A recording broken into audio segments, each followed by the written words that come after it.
Once we have our event and guest list set up, we need to invite our guests. Navigate to the Send tab of our Events menu.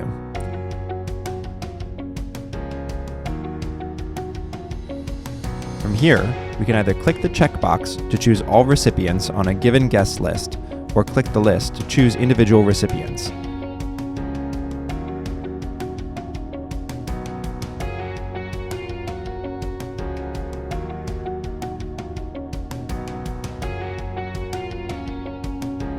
Multiple groups can be selected as well. Once we choose our recipients, click Compose.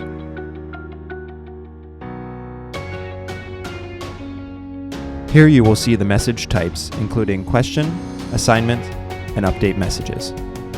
After selecting a message type, choose the subject and text of the outgoing emails. The options box above the message text input allows us to attach a video, picture, link, file, or create a table. We can then click Review to see our message review page, and once ready, clicking Send will send out our emails to our selected guests.